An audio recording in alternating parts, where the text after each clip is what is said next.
রাষ্ট্রের কতগুলো সাংবিধানিক সংস্থা আছে আপনারা জানেন, যেমন নির্বাচন কমিশন, পাবলিক সার্ভিস কমিশন, দুর্নীতি দমন কমিশন, আমাদের চার্টার্ড অ্যাকাউন্ট্যান্টসের যে কমিশন আছে সেটি। এখনকার পদ্ধতি হচ্ছে এগুলো প্রধানমন্ত্রীর এক্সিকিউটিভ ফোর্সের বাইরে, এরা কিন্তু এক্সিকিউটিভ অথরিটির ভিতরে নেওয়া। এখন যেটা করা হয়, প্রত্যেকটার জন্য আলাদা সার্চ কমিটি করা হয় এবং সেই সার্চ কমিটি যে প্রস্তাব করে সেখান থেকে প্রধানমন্ত্রী প্রেসিডেন্ট সেটাকে অ্যাপয়েন্টমেন্ট দেয়। আমরা বলেছি এবং প্র্যাকটিসটা হচ্ছে এই যে প্রধানমন্ত্রী একটা স্লিপ ধরাই দেয় সার্চ কমিটির কাছে, ওরা এটাকে সুন্দর করে ভাঁজ করে এনরোলে ঢুকিয়ে ওটাকে দিয়ে দেয়। আমরা বলছি এটা হবে না, কারণ আজকে সচিবালয়ে স্বৈরাচারের ভূতেরা আছে কি না? নাই, আছে। তো কেন আছে? যে এটা স্বৈরাচার নিয়োগ করে দিয়েছে, এই জন্য আমরা বলছি এখানে মৌলিক পরিবর্তন আনতে হবে। মেধাবীরা কম্পিটিশনের ভিত্তিতে অ্যাপয়েন্টমেন্ট পাবে, যে ডিজার্ভিং সেই এখানে অ্যাপয়েন্টমেন্ট পাবে।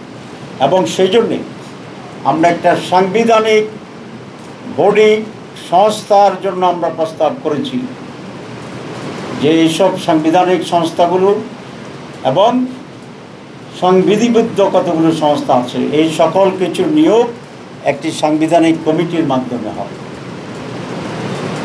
এই কমিটির কম্বিনেশন হচ্ছে স্ট্রাকচার, প্রধানমন্ত্রী, বিরোধী দলীয় নেতা বা নেত্রী,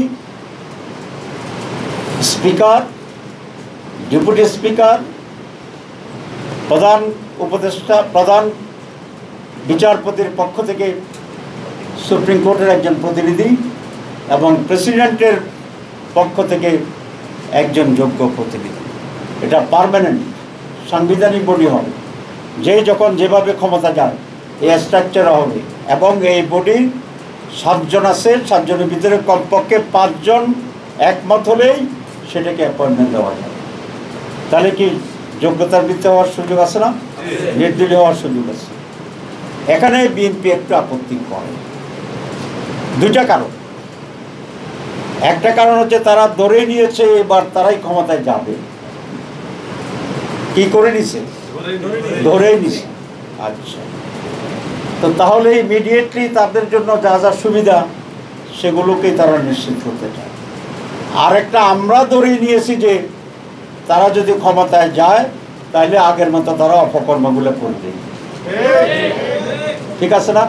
তাহলে তো আমরা কোনো পক্ষ থেকে প্রতিনিধি নিয়োগের কথা বলছি না, আমরা নিরপেক্ষ নিয়োগের কথা বলছি। তাহলে আমি যদি নিরপেক্ষ নিয়োগকে সমর্থন করি, আমার ভিতরে যদি খারাপ নিয়ত থাকে, বদ নিয়ত না থাকে, তাহলে আমি কেন এটা আপত্তি করি?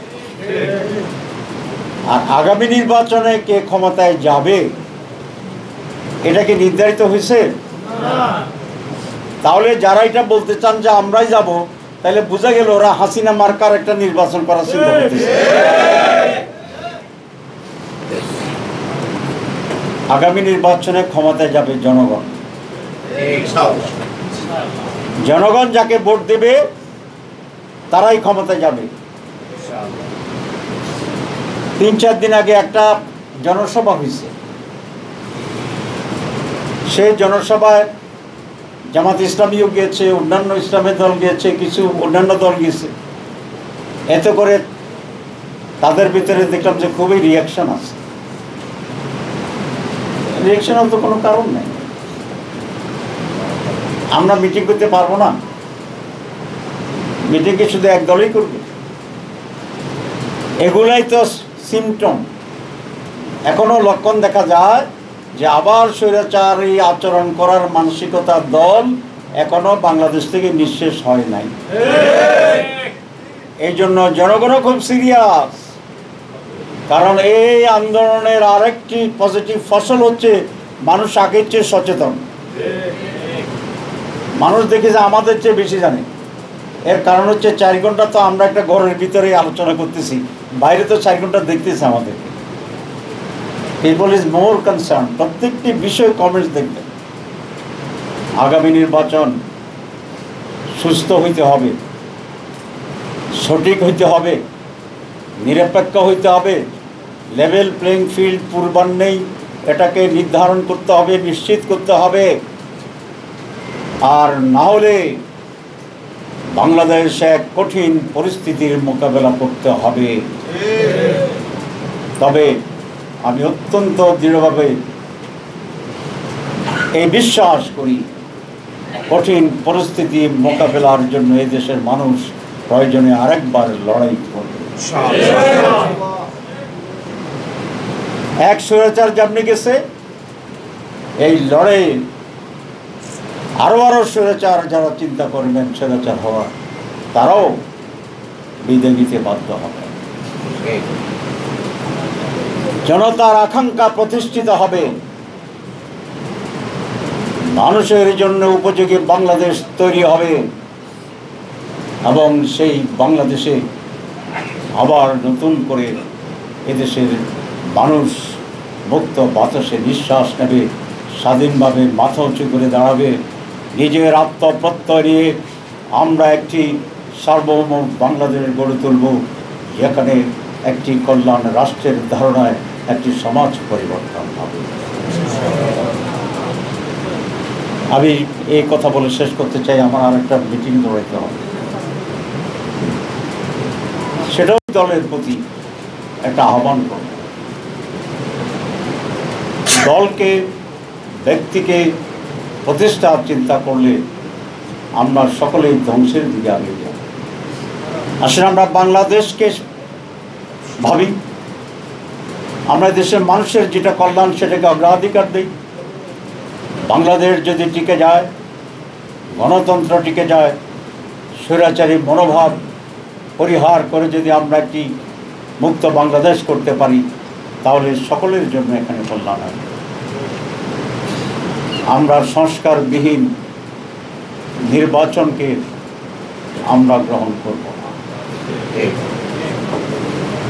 এদেশের মানুষ গ্রহণ করবে। কারণ তাহলে তো সেই হাসিনার যুগে আমরা ফিরে যাচ্ছি। হাসিনার যুগে যদি যারা ফিরে যেতে চান, তাদেরকে এই সকল শহীদদেরকে আবার জীবন দিতে হবে। এই শহীদরা যে রক্ত দিয়েছে, লড়াই করেছে, এদেশের মানুষ মাটি শোষণ করেছে, যে রক্ত মাটি থেকে সে রক্ত বের করে আবার প্রতিটি মানুষের শরীরের ভিতরে সেই রক্তকে আবার ঢুকাতে হবে। যারা পঙ্গুত্ব বরণ করেছে, সেই পঙ্গু যোদ্ধাদেরকে, বীরদেরকে আবার পরিপূর্ণ সুস্থতা দিয়ে আগের জায়গায় নিয়ে যেতে হবে। যদি তা না হয়, তাহলে এই পরিবর্তনের যে রক্তের, এই জীবনের, এই হাড় ত্যাগের কোনো প্রয়োজন ছিল না। যদি তাই হয়, তাহলে চক্ষু অন্ধ হয়ে সেই হ্যান্ডিক্যাপড হওয়ার কোনো প্রয়োজন ছিল না। আমরা হয় একটি পরিবর্তন সাধন করব, আর নতুবা পৃথিবীকে উল্টে দিয়ে আবার ঘুরে আগের জায়গায় নিয়ে আসার জন্য সেই ব্যবস্থা গ্রহণ করতে হবে। যারা দালালি করছে, যারা বিশ্বাসঘাতকতা করছে, যারা নিজেকে প্রতিষ্ঠা করার জন্য আত্মত্যাগকে আজ উপহাস করছে।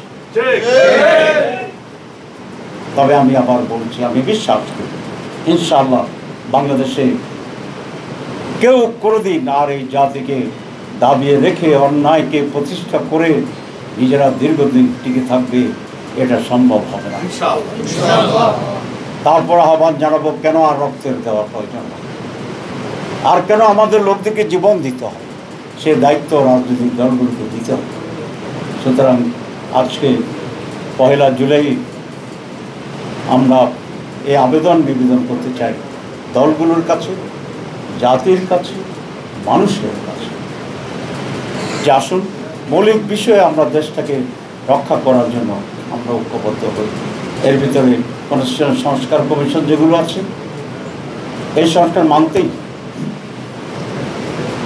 প্রধানমন্ত্রী প্রেসিডেন্টের ক্ষমতা ভারসাম্য মানতেই, সংবিধানের কেউ কেউ বলছেন সিম্পল মেজরিটি দিয়ে সংবিধান নাকি চেঞ্জ করতে হবে, তাহলে তো সকাল বিকাল চেঞ্জ হতে থাকে। এটার সংবিধান পরিবর্তনকে আমরা কঠিন করে দিতে চাই। যার ইচ্ছা মতো সংবিধান পরিবর্তন করা যাবে না।